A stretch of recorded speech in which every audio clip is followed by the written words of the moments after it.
রাজশাহী ভার্সিটির ভেতরে যতগুলো সাপ ধরা হয়, মানে যতগুলো সাপ রেস্কিউ করা হয় রেস্কিউ টিম, প্রতিটা সাপ কিন্তু এই মতিহার উদ্যানে রিলিজ করা হয়। এই জায়গাতে অনেক ধরনের সাপ দেখা যায়, আচ্ছা আচ্ছা আচ্ছা। বিভিন্ন ধরনের সাপ দেখা যায়, একদম খুব পুরাতন সাপ।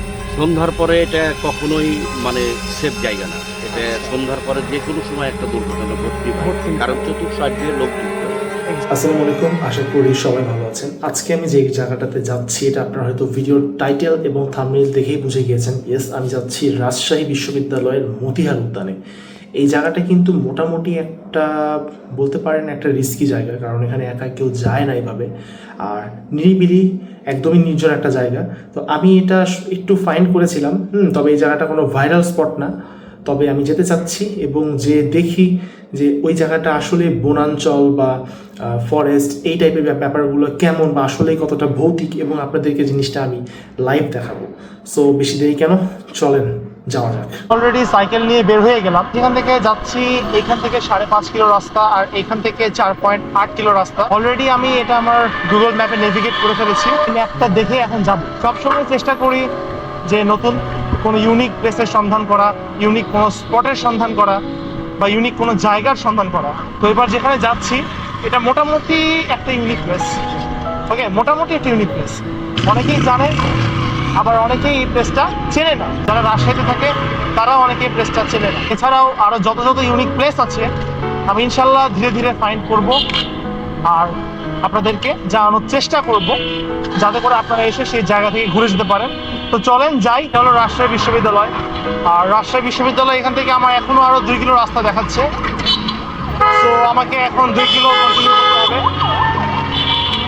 আমার বাম পাশে যা কিছু দেখতে পাচ্ছেন সবগুলোই কিন্তু রাজশাহী ভার্সিটির মানে জমির আওতাভুক্ত আর কি। ঠিক আছে, আমার বাম দিকে যত কিছু যা দেখতে পাচ্ছেন বামেই রাজশাহী ভার্সিটি। রাজশাহী ভার্সিটিটা অনেক বিশাল। ওকে, বামে যে জায়গাটা দেখতে পাচ্ছেন এইটাই হলো মতিহার উদ্যান। ওকে, কিন্তু এটার ভিতরে ঢোকার রাস্তা একটু সামনে। ওকে, ঢুকে গেলাম। এটা হলো গেট। ওকে, আমি ঢুকে গেলাম। আরে বাপ রে, কিন্তু ফরেস্ট। ঠিক আছে, এটা একটা ফরেস্ট, মিনি একটা ফরেস্ট বলা যায়, বাট এটা ফরেস্ট। সামনে আগায় আপনাদেরকে এক্সপ্লোর করে দেখাই কিছুটা।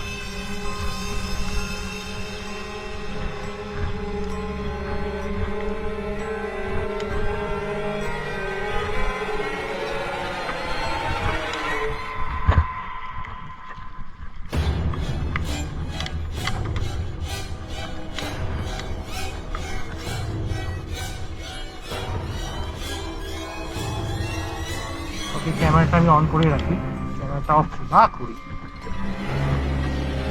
চারপাশে হচ্ছে এই অবস্থা।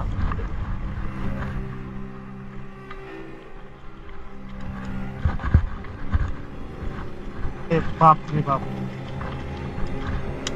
যত ভিতরে যাচ্ছি তত তো আরো বাড়তেই আছে সবকিছু। ওকে, আগাই, দেখি কতখানি রাস্তা আছে, তারপরে আমি আপনাদের সাথে মোবাইল স্ক্রিনে মোবাইলের ক্যামেরায় কথা বলি। এত কাদা।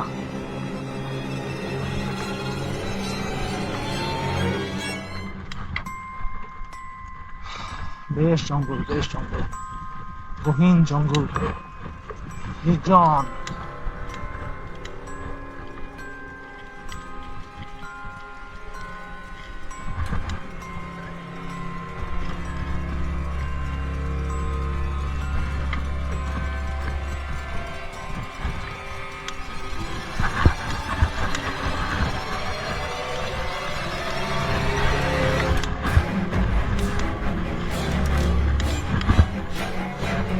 আমার ক্যামেরাটা একটু শেকি হতে পারে, কারণটা হচ্ছে আমার বুকে আমি যে ক্যামেরাটা লাগাই, যে চেস্ট মাউন্টটা আর কি, চেস্ট মাউন্টের রাবারগুলো খুব লুজ হয়ে গেছে। অলরেডি একটা চেস্ট মাউন্ট অর্ডার দিয়েছি, ওটা অন দ্য ওয়ে আসছে।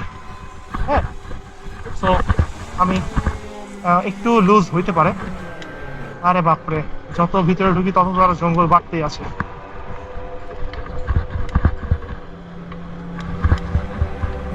ও নো। আমি এখন বর্তমানে যেখানটা আছি এটা হলো রাজশাহী ভার্সিটির ভেতরে মতিহার উদ্যান। ঠিক আছে, মতিহার উদ্যানে আসার পরে যেটা বুঝতে পারলাম, এখান থেকে একটা রাস্তা আছে, আমি এই রাস্তাটাও এক্সপ্লোর করব। আর আমার চারপাশটা দেখেন কতটা নির্জন, একেবারেই নিরিবিলি, একেবারেই নির্জন একটা স্পট, এবং মোটামুটি আমি অনেকখানি ভিতরে আছি।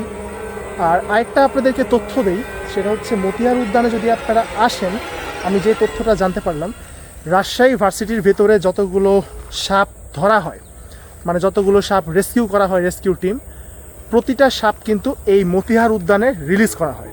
ওকে, ওখানে সাপ ধরে এই জঙ্গলটার ভিতরে এসে রিলিজ করা হয়। তো এই জন্যে অবশ্যই আপনারা এই যে দেখেন এরকম শু বা প্রয়োজনীয় ইকুইপমেন্ট পরে আসবেন, আদারওয়াইজ কিন্তু সাপ বাইট করতে পারে, কারণ চারপাশে প্রচুর জঙ্গল।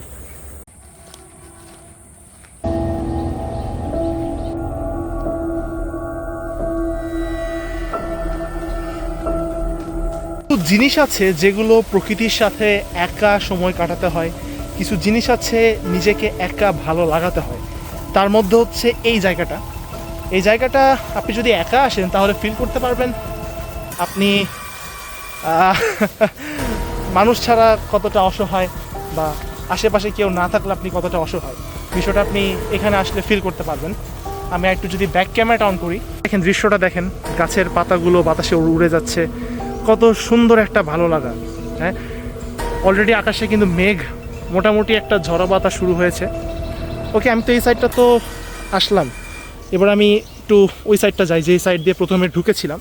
রাজশাহী বিশ্ববিদ্যালয়ের কৃষি প্রকল্প একটা ডিপার্টমেন্ট আছে, এটার আন্ডারে এটা পরিচালনা হয়। মানে রাজশাহী ভার্সিটি যারা কৃষি স্টুডেন্টরা আছে, হ্যাঁ হ্যাঁ, তারা আর কি এখানে পড়াশোনা করে বা এগুলো সম্পর্কে। হ্যাঁ, গাছ সম্বন্ধে গাছ সম্বন্ধে। আসে, জানে। হ্যাঁ, আচ্ছা আচ্ছা আচ্ছা, এটা সীমানা কি এইটুকু, মানে ভিতরে কি আরো আছে নাকি? আরো জঙ্গল আছে, আরো আচ্ছা জঙ্গল। আচ্ছা, কিন্তু ভিতরে এই মুহূর্তে ভিতরে আর কি ঢোকা পসিবল না আর কি। উনি আমাকে অনেক তথ্য জানালেন এই জায়গা সম্পর্কে, বা এই জায়গা সম্পর্কে যদি আপনার এমনি আর কোনো তথ্য থাকে আপনি বলতে পারেন, যেটা আমি অডিয়েন্সকে জানাতে পারি। হ্যাঁ, এই জায়গাতে অনেক ধরনের সাপ দেখা যায়।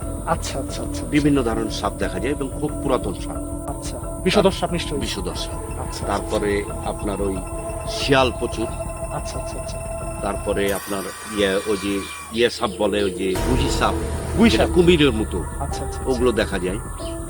অনেক সময় হনুমান দেখা যায়, বাঁদর দেখা যায়। মজার তথ্য পেলাম, এখানে হনুমান বাঁদরও দেখা যায়।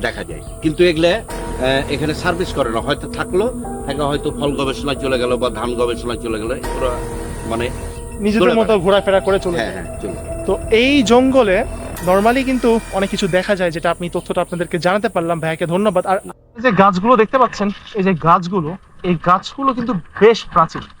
আমি এগুলোর নাম খুব একটা জানি না। ওই যে ওটা মেহগনি গাছ, এটাও মেহগনি গাছ, কিন্তু বাকি গাছগুলোর আমি নাম বলতে পারবো না। তবে এটা কিন্তু বেশ প্রাচীন একটা জায়গা। আর উনি আমাকে একটা কথা বললো, এই রাস্তা দিয়ে ভিতরের দিকে যাওয়া যায়, কিন্তু এই রাস্তাটা আমার জন্য ব্যবহার না করাটাই নিরাপদ। উনি আমাকে বললো আপনি যেদিক দিয়ে এসেছেন ওই রাস্তা, ওই দিক দিয়ে সোজা যেয়ে তারপর ভিতরে যেতে। আমি আপনাদেরকে আর একটু ভিতরে যেয়ে দেখাই।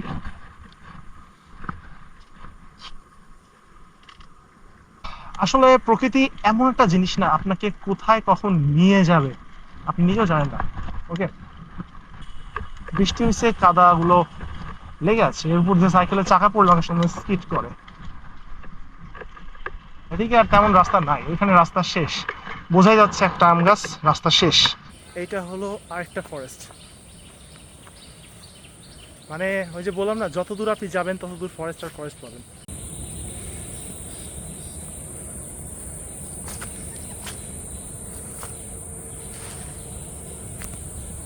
তবে একটা জিনিস আপনাদেরকে আমি বলি, যদি আপনারা এই জায়গাটাতে আসেন, কখনো কানে ইয়ারফোন দিয়ে থাকবেন না। অনেকে টিডাব্লিউ, মানে আমারই এই সমস্যাটা আছে, কানে টিডাব্লিউএস বা নেক ব্যান্ড দিয়ে রেখে প্রকৃতিটাকে ফিল করা, বাট এইটা করবেন না, কারণ জায়গাটা তো নিশুতি। হ্যাঁ, জায়গাটা অসাধারণ সুন্দর, অসাধারণ সুন্দর।